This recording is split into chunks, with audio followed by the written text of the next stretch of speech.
பார்த்தீங்கன்னாக்கா இந்த மாதிரி காலகட்டத்தில் பார்த்தா ஒரு லெவலாக தான் பயணிக்கணும். அதே மாதிரி பார்த்தீங்கன்னா வீடு வாசல் வண்டி வாசல் எல்லாம் எல்லாத்துலையும் கவனம் தேவை. அதே மாதிரி இந்த காலகட்டத்தில் பார்த்தீங்கன்னாக்கா தாயார் சிறு சிறு உடலுக்கு எதுவும் மேலே பெருசாக பயப்பட தேவையில்லை. சரி, ரைட். அடுத்து மிதனராசி. அப்போ மிதனராசி பார்த்தீங்கன்னாக்கா அப்போ சூரியன் எத்தனை கூடியவர்? 3 கூடியவர். அப்போ 3 பேர் ஆட்சி போட்டிருக்கார். அப்போ அந்த மிதனராசிக்காரங்களாம் பார்த்தீங்கன்னா இந்த காலகட்டத்தில் பார்த்தீங்கன்னாக்கா அவரோட முயற்சிகள் பார்த்தீங்கன்னாக்கா இந்த காலத்தை பார்த்தீங்கன்னாக்கா வெற்றி பாதி தோல்வி பாதி கொடுக்கும். வெற்றி பாதி தோல்வி பாதி கொடுக்கும். அப்போ வந்து பார்த்தீங்கன்னாக்கா இந்த காலகட்டத்தில் மிதனராசிக்காரெல்லாம் பார்த்தீங்கன்னாக்கா சிவன் வழிபாடு, ராகு வழிபாடு, சித்தர்கள் வழிபாடு பண்ணனா எடுக்கிற விஷயமெல்லாம் வெற்றி தான். பெரிய ஒரு பாதிப்புல கொடுக்காது, அவங்களுக்கு போறதே தெரியாது, நல்லா சிறப்பாக இருக்கும். இடமாற்றம், சிறு பயணம், ஒரு வெற்றி, இதை வெற்றி நட போடுறது எல்லாமே பார்த்தீங்கன்னா ஒரு நாள் கிடைக்குமா? கிடைக்கும். சரி, அடுத்தது அப்போ கடகம். கடகத்துக்கு யார் அதிபதி? சந்திரன் தான் அதிபதி.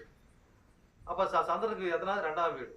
அப்போ கடகராசிக்காரர்களுக்குலாம் பார்த்தீங்கன்னா காலகட்டம் பார்த்தீங்கன்னாக்கா கொடுத்த வாக்குறுதி ஒரு 4 வாக்குறுதி கொடுக்கணுமா, கண்டிப்பாக 2 வாக்குறுதி காப்பாற்றிடுவோம், அல்லது 3ஆவது காப்பாற்றிடுவோம். அதே மாதிரி சொன்ன டைமுக்கு நம்ம போக முடியாது, அதை கூட பார்த்து உற்சாகம் இருக்கணும். குடும்பத்தில் பார்த்தீங்கன்னாக்கா கொஞ்சம் பொருளாதாரம் நெருக்கடிகள் வந்தாலும் சமாளிக்கிற மாதிரி இருக்கும், பெருசு இக்கெல்லாம் வராது. அதே மாதிரி இந்த கடகராசினர்லாம் பார்த்தீங்கன்னாக்கா சிவன் கோயில் அருகாமல் இருக்கிறவங்க, ராகு அருகாமல் குடியிருக்கிறவங்கலாம் பார்த்தீங்கன்னா இவர் அடுக்குமாடி குடியிருப்பு இருக்கிறாங்க, இல்லை பழைய பள்ளிக்கூடம் அருகாமல் குடியிருக்கிறவங்க, இந்த மாதிரி கடகராசிகள்லாம் பார்த்தீங்கன்னாக்கா நல்லாவே இருக்கும், பெருசாக பாதிப்பு இருக்காது, நல்லாவே போயிட்டு இருக்கும். சரி, அடுத்து சிம்மராசி. அப்போ சிம்மராசிக்கெல்லாம் பார்த்தீங்கன்னாக்கா நான் பிடிச்ச முயலுக்கு 3 காலம் இந்த காலகட்டங்கள்லாம் அவங்க மைண்டு வேலை செய்யும், கேட்க மாட்டாங்க. இந்த காலகட்டத்தில் பார்த்தீங்கன்னா சிம்மராசிக்காரர் பார்த்தீங்கன்னா கொஞ்சம் ஒரு அறிவுரை கேட்டு ஒரு ஆலோசனை கேட்டு ஒரு காரியம் செஞ்சாலும் வெற்றி பெற்றுருவாங்க. எனக்கு தான் தெரியும், நான் தான் பண்ணுவோம், நான் தான் பிடிப்புன்னு செஞ்சாலும் மாட்டிக்குவாங்க. சிம்மராசிகள்லாம் பார்த்தீங்கன்னா இந்த காலகட்டங்களில் கொஞ்சம் உஷாராக இருக்கணும், கொஞ்சம் கவனத்தோடு இருக்கணும். ஓகேங்களா? ரைட்டு.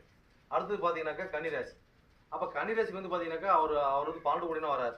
அப்போ கன்னிராசி பார்த்தீங்கன்னாக்கா வெளியூர் பயணம்.